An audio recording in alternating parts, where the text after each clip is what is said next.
Hello students. पिछली video में मैंने आपको उद्योग के बारे में बताया, यानी व्यवसाय का जो क्षेत्र है ना, उसमें हमने उद्योग के बारे में जानकारी दी।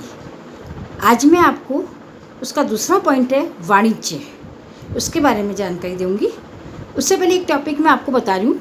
आपने नाम सुना होगा मेक इन इंडिया, जो आपने जनरल न्यूज़ में भी सुना होगा। Make in India, make in India का मतलब क्या होता है?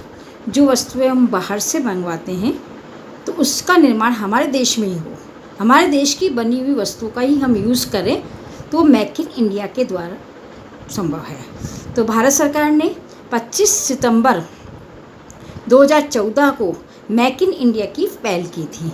मेक इन इंडिया में जो है 25 जो है चयनित क्षेत्र है, जिसके अंदर मेक इन इंडिया का कार्य किया गया, जो आपके बुक में लिस्ट दे रखी है। इसमें ऑटोमोबाइल्स है, कलपुर्जे है, विमानन है, प्रौद्योगिकी है, रसायन, विनिर्माण, रक्षा, मशीनरी, इलेक्ट्रॉनिक आइटम, सूचना प्रौद्योगिकी, खनन, तेल गैस, औषधि, बंदरगाह, रेलवे, है ना, सड़क, राजमार्ग, अंतरिक्ष, खगोल विज्ञान, वस्त्र, है ना, पर्यटन, चमड़ा उत्पाद आदि।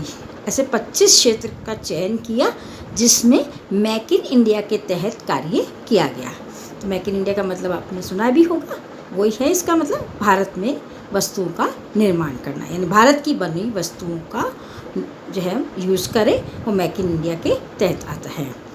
कई कंपनियां इस कार्य के अंदर लगी हुई हैं। अब उसके बाद में हम अगला टॉपिक स्टार्ट कर रहे हैं, वाणिज्य। वाणिज्य के बारे में मैंने आपको पहले भी बताया था। वाणिज्य क्या है? शॉर्ट में अगर कहें, व्यापार प्लस व्यापार की सहायक क्रियाएं वाणिज्य कहलाती हैं। और व्यापार क्या होता है, ये भी मैंने आपको बताया था। जिसमें वस्तुओं का क्रय विक्रय किया जाता है, वो व्यापार के अंदर आता है। और व्यापार की सहायक क्रियाएं क्या होती है? जो व्यापार को हेल्प करती है, सहायता प्रदान करती है, वो व्यापार की सहायक क्रियाएं कहलाती है। जैसे बैंक है, बीमा है, गोदाम है, संचार है, परिवहन है ना, विज्ञापन है, ये सब जो है व्यापार व्यवसाय को हेल्प करती है, इसलिए इसको सहायक क्रियाएं कहते हैं। तो वाणिज्य में दो प्रकार की क्रियाएं की जाती हैं। पहली जो माल की बिक्री एवं विनिमय के लिए की जाती है, उसे तो व्यापार कहते हैं। दूसरा विभिन्न सेवाएं जो व्यापार में सहायक होती है, वो सेवाएं सहायक क्रियाएं कहलाती है, जिसमें परिवहन, बैंकिंग, बीमा, संचार, गोदाम आदि सम्मिलित होते हैं। उसके बाद में वाणिज्य में और भी इसकी परिभाषाएं, अर्थ वगैरह दे रखे, एक मैं बता रही हूँ और आपको। ये वे क्रियाएं हैं जो विनिमय में आने वाली बाधाओं को दूर करती है। विनिमय संबंधी बाधा को व्यापार दूर करता है, जो वस्तु को उत्पादक से लेकर उपभोक्ता तक पहुंचाता है, यानी विनिमय, एक्सचेंज। तो व्यापारी तो दूर करेगा। व्यापार में क्या होता है? वस्तु का क्रय विक्रय होता है। तो उत्पादकों से वस्तु लेकर उपभोक्ता तक पहुँचाना, ये विनिमय संबंधी बाधा को दूर करता है। उसके बाद देखिए, संग्रहण एवं भंडारण समय संबंधी रुकावट को दूर करते हैं। संग्रहण एंड भंडारण, भंडार गोदाम होते हैं ना, जिसमें माल सुरक्षित रखा जाता है, वो समय संबंधी रुकावट को दूर करते हैं। समय संबंधी रुकावट का मतलब ये होता है कि देखो, वस्तु जब बन जाती है तो तुरंत उसका यूज़ तो ना करते हैं, उसको गोदामों में हमें सुरक्षित रखना पड़ता है। जब भी ग्राहक मांगे तब उनको वस्तुएं उपलब्ध कराई जाती है। तो जब तक ग्राहक की डिमांड नहीं आती तब तक उन वस्तुओं को सुरक्षित रखना, वो किस में रखेंगे? गोदामों में रखेंगे। तो ये आपके समय संबंधी बाधा को दूर करते हैं। और गोदाम में रखे माल और स्थानांतरण के समय माल में मार्ग की चोरी, आग, दुर्घटना आदि जोखिमों की हानि हो सकती है। और इन जोखिमों से माल का बीमा करा के भी सुरक्षा प्रदान की जा सकती है। यानी कि हम जो माल गोदामों में रखते हैं ना, या माल को एक स्थान से दूसरे स्थान पर भेजते हैं, तो क्या होता है, कई बार चोरी हो जाए, कुछ भी हो जाए, है ना, माल ख़राब हो जाए, है ना, तो इसके लिए हम सुरक्षा के लिए बीमा करवा सकते हैं। और अगर व्यवसाय में जो भी क्रियाएं की जाती है, उसके लिए पूंजी की ज़रूरत होती है। पूंजी हम किससे प्राप्त कर सकते हैं? बैंक से प्राप्त कर सकते हैं, या अन्य संस्थाओं से प्राप्त कर सकते हैं। और विज्ञापन के द्वारा हम वस्तुएं जो है ग्राहकों को बेचने में सहायता करता है। विज्ञापन कैसे? ग्राहकों को वस्तुओं के और सेवाओं के बारे में जानकारी दी जाती है, जिससे प्रभावित होकर ग्राहक वस्तुओं को खरीदता है। विज्ञापन आपने सुना ही होगा, कई तरह के विज्ञापन हम टीवी में या अखबार में देखते हैं। तो ये विज्ञापन क्यों दिए जाते हैं? ताकि ग्राहकों को वस्तु और सेवाओं के बारे में जानकारी मिले और वो उससे प्रभावित होकर वस्तुओं को खरीदें। तो ये मैंने आपको वाणिज्य के संदर्भ में कुछ बातें बताई, जो अर्थ के संदर्भ में थी। अब मैं अगला टॉपिक इसी का ही, जो वाणिज्य का ही पहला टॉपिक है, व्यापार प्लस व्यापार की सहायक क्रियाएं, उसमें व्यापार के बारे में वापस बता रही हूँ आपको। व्यापार वाणिज्य का ही अंग है। इसका अर्थ है बिक्री, हस्तांतरण या विनिमय से। विनिमय का मतलब है एक्सचेंज, यानी कि वस्तुओं का क्रय विक्रय इसके अंतर्गत आता है। आज के युग में वस्तुओं का उत्पादन तो बड़े पैमाने पर किया जाता है और उत्पादकों के लिए अपनी वस्तुओं की बिक्री उपभोक्ताओं को अलग अलग जगह जो है खुद तो बेच नहीं सकता है, क्योंकि एक उत्पादक अगर वस्तु माल बनाएगा तो क्या सब जगह तो ना पहुंच पाएगा। तो इसके लिए वो किसकी हेल्प लेता है? मध्यस्थों की। मध्यस्थ का नाम आपने सुना ही होगा। मध्यस्थ कौन होते हैं? थोक व्यापारी, फुटकर व्यापारी, नाम सुना होगा ना, एजेंट, ये सब मध्यस्थ होते हैं। तो ये उत्पादकों से माल लेकर और ग्राहकों को पहुँचाने में अपनी भूमिका अदा करते हैं। इनके बिना व्यवसाय का काम नहीं चलता, क्योंकि ये नहीं होंगे तो क्या, जैसे मान लीजिए कोई वस्तु बॉम्बे में तैयार हो रही है, तो क्या बॉम्बे का उत्पादक क्या सभी पूरे देश में माल बेच सकता है? कि नहीं बेच सकता, तो उसे मध्यस्थों की सेवाएं लेनी पड़ती हैं। अब आगे है, व्यापार को हम दो भागों में बांट सकते हैं, आंतरिक और बाह्य। नाम सुना होगा। आंतरिक व्यापार, देश की सीमाओं के भीतर जो व्यापार किया जाता है, आदान वस्तुओं का आदान प्रदान किया जाता है, वो आंतरिक व्यापार कहलाता है। और आपको पता है आंतरिक व्यापार में कौन कौन आते हैं? ये मध्यस्थ वही आएंगे। थोक व्यापार, फुटकर व्यापार, ये सब आंतरिक व्यापार में होगा। जब वस्तुओं का थोक व्यापार क्या होता है आपने सुना होगा, होलसेल वाला। थोक व्यापार का मतलब होता है जब वस्तुओं का क्रय विक्रय जो है बड़ी मात्रा में किया जाता है, उसे थोक व्यापार कहते हैं। और जो वस्तुओं का क्रय विक्रय कम मात्रा में किया जाता है ना, तो उसे फुटकर व्यापार कहते हैं। रिटेल काउंटर जानते हैं ना आप, उस वो है होलसेल और रिटेल, नाम सुना ही होगा आपने। तो ये दोनों प्रकार के व्यापार होते हैं। दूसरा प्रकार है इसका विदेशी व्यापार, जब वस्तु और सेवाओं का आदान प्रदान दो या दो से अधिक जो है देशों के व्यक्तियों की या संगठनों के मध्य किया जाता है, तो उसे हम विदेशी व्यापार कहते हैं। इसमें क्या होता है, एक देश जो है वस्तुएं खरीदता है, मान लो हमने दूसरे देश से वस्तुएं खरीदी तो आयात व्यापार कहलाता है। जब हम दूसरे देशों को वस्तुएं बेचते हैं तो निर्यात व्यापार कहलाता है।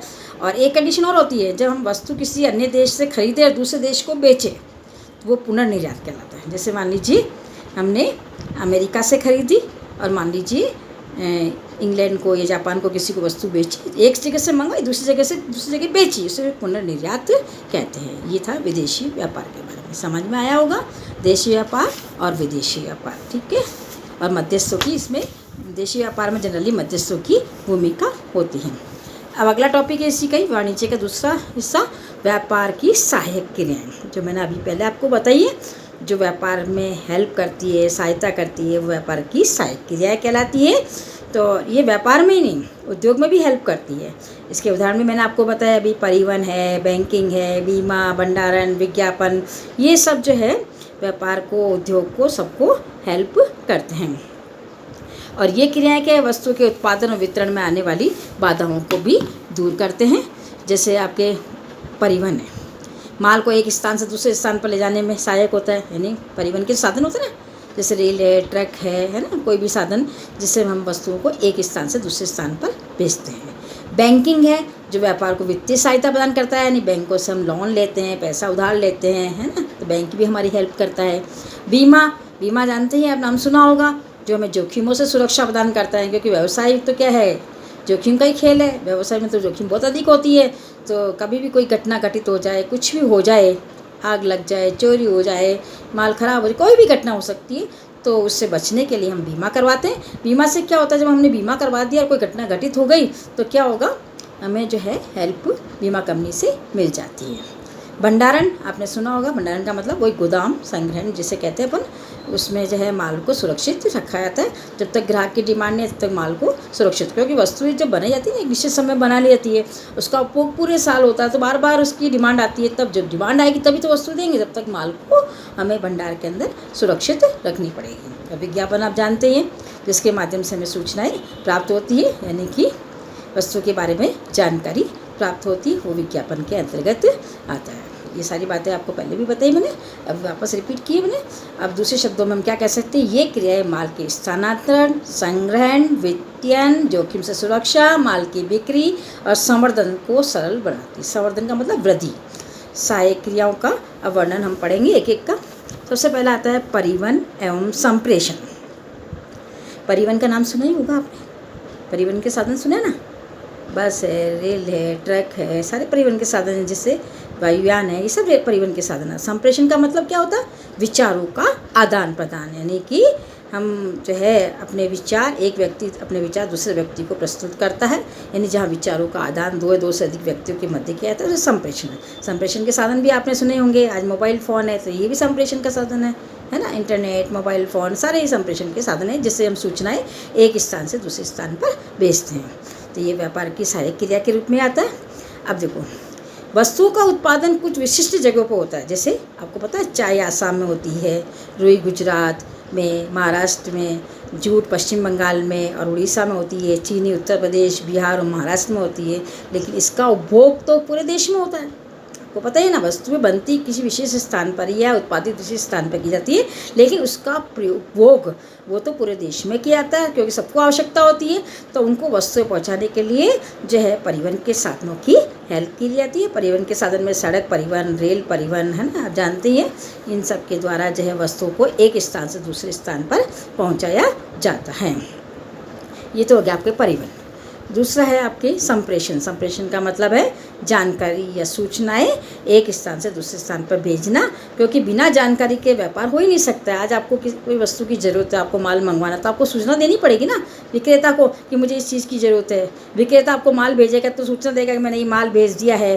पेमेंट करना है तो भी आपको सूचनाओं का आदान प्रदान करना पड़ता है। तो हर काम में, व्यवसाय के प्रत्येक काम में सूचनाओं की ज़रूरत पड़ती है। तो ये सूचनाएँ जो है वो संप्रेषण के अंदर आती है, और जिसमें डाक है, टेलीफोन की सेवाएं वगैरह सब इसके अंदर आ जाएगा। नेक्स्ट टॉपिक है बैंकिंग एवं वित्त। बैंकिंग एवं वित्त का मतलब जानते हैं आप। धन के बिना तो व्यवसाय चलता ही नहीं। धन तो व्यवसाय का एक तरह से जीवन रक्त है, यानी कि जिस प्रकार से शरीर में रक्त की आवश्यकता होती है, उसी प्रकार से व्यवसाय में धन की आवश्यकता होती है। धन के बिना व्यवसाय का संचालन ही नहीं किया जा सकता है। अब धन कौन कौन से कार्य के लिए? संपत्तियों को खरीदने के लिए है, दिन प्रतिदिन जो रोज के भुगतान करने के लिए, छोटे मोटे जो खर्चे होते हैं ना उसके भुगतान करने के लिए है। तो इस प्रकार से बैंकिंग व्यवस्थाओं की भी हमें हेल्प मिलती है। बैंक से हमें लोन मिलता है, और लोन आपको पता है, पहले आपने करके सुना होगा, लोन भी कई प्रकार से जाता है, जैसे अधिविकर्ष के रूप में, नकद साख के रूप में, ऋण अग्रिम के रूप में। बैंक अधिविकर्ष का नाम आपने सुना, बैंक ओवरड्राफ्ट। ये क्या होता है? जो चालू खाता खोलते हैं ना व्यापारी, उनको ये सुविधाएं मिलती है। चालू खाते में जितनी अमाउंट उनकी जमा है ना, उससे ज़्यादा राशि इनको निकालने की सुविधा मिलती है। जैसे मान लीजिए चालू खाते में उनके 2 लाख रुपए जमा है और इनको ज़रूरत 2.5 लाख रुपए की है, तो 50,000 रुपये इनको ओवरड्राफ्ट या अधिविकर्ष के रूप में ये प्राप्त कर सकते हैं। ये जनरली चालू खाता खोलने वाले व्यापारी को ही दी जाती है, ठीक है ना।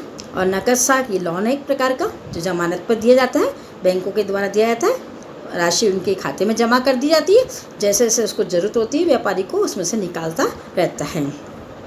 और ऋण अग्रिम, ये भी लोन है एक प्रकार का, जिसमें भी राशि अमाउंट जो है जमा कर दी जाती है खातों में, लोन पास हो जाता है, आपके अकाउंट में जमा हो जाता है और आपको ब्याज देना पड़ता है, ठीक है ना। तो ये कई प्रकार की सुविधाएं बैंकों के द्वारा व्यापारियों को दी जाती हैं, ठीक है। और ये तो देशी व्यापार के संदर्भ बताइए। विदेशी व्यापार में क्या होता है? वाणिज्यिक बैंक जो होते हैं ना, कॉमर्शियल बैंक जो होते हैं, आयात को निर्यात को दोनों की ओर से भुगतान की व्यवस्था करते हैं। क्योंकि विदेशी व्यापार में आपको पता है कैश पेमेंट तो होता नहीं है, तो बैंकों के थ्रू ही सारा लेन देन किया जाता है। तो उसमें बैंक की भूमिका भी बहुत महत्वपूर्ण होती है। और कॉमर्शियल बैंक जो होते हैं ना, आपने कॉमर्शियल बैंक का मतलब वही स्टेट बैंक है, जो आप जनरली बैंकों के नाम से ना वो कॉमर्शियल बैंक ही होते हैं जनरली। कोई तो उनके द्वारा जो है आम जनता से भी पैसा जमा किया जाता है, छोटी छोटी बचत जमा की जाती है, फिर बैंक के पास विशाल धनराशि इकट्ठी जाती है, तो बैंक क्या करते हैं, कंपनियों में इन्वेस्ट कर देते हैं। इस प्रकार से बैंकिंग और वित्त ये भी व्यापार की सहायक क्रियाओं के रूप में आता है। अगला टॉपिक है बीमा। बीमा, अब वो मैंने बताया आपको, व्यवसाय के अंदर जोखिम होती है, और हर जगह जोखिम। व्यवसाय में तो क्या है, जोखिम के बिना तो व्यवसाय हो ही नहीं सकता है ना।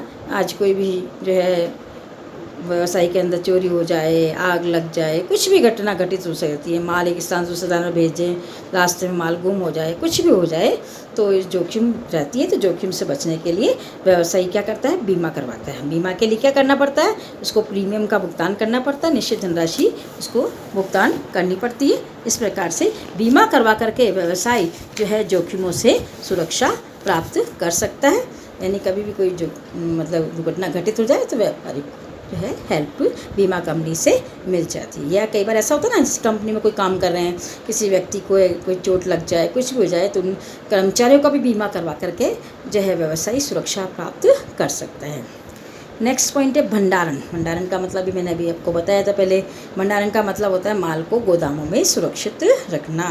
क्योंकि क्यों रखना पड़ता है कि जब वस्तु का उत्पादन होता है और जब बिक्री होती है उसके बीच में एक समय होता है बीच में, क्योंकि ज़रूरी नहीं हमने उत्पादन करते तुरंत माल बिक जाए, तब तक माल नहीं बिके तब तक हमें उसे गोदामों में सुरक्षित रखना पड़ता है। गोदाम भी कई तरह के होते हैं, अलग अलग वस्तुओं के अलग अलग तरह के गोदाम होते हैं। इस प्रकार से गोदामों में माल सुरक्षित रखते हैं। जब भी ग्राहक उसकी डिमांड करे तब उनको वस्तुएं उपलब्ध कराई जाती है। तो गोदामों की बहुत बड़ी भूमिका होती है माल को सुरक्षित रखने में। नेक्स्ट पॉइंट है विज्ञापन, जिसके बारे में बताया मैंने। विज्ञापन आपने नाम सुना होगा, एडवर्टाइजमेंट। आप कई तरह के विज्ञापन टीवी में देखते हैं, है ना। तो आपको पता है कि विज्ञापन क्यों किया जाता है। विज्ञापन करने से कई ग्राहकों को जानकारी मिलती है, कई प्रकार की शिक्षा भी मिलती है ना, वस्तुओं के बारे में कि वस्तु का यूज़ कैसे करना चाहिए, है ना, कैसे प्रयोग करना चाहिए। और व्यवसायी का उद्देश्य था विज्ञापन देने का मतलब होता है कि ग्राहकों को जानकारी दे ताकि ग्राहक प्रभावित हो, और प्रभावित होकर ग्राहक जो है वस्तुओं को खरीदे, है ना। तो विज्ञापन से हम क्या होते हैं कि बहुत आकर्षित होते हैं। बहुत अच्छे अच्छे विज्ञापन कई बार हमें देखने को मिलते हैं, जिससे क्या है हम आकर्षित होकर के वस्तु को क्रय करने का निर्णय करते हैं।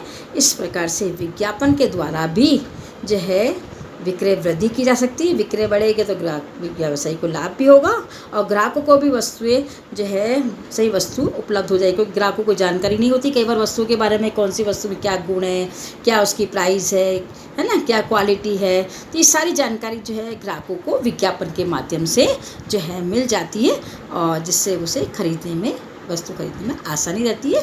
इस प्रकार से ये पॉइंट मैंने आपको व्यापार की सहायक क्रिया के बारे में बताया, समझ में आए होंगे। Okay, next topic next video में। Okay, take care, bye.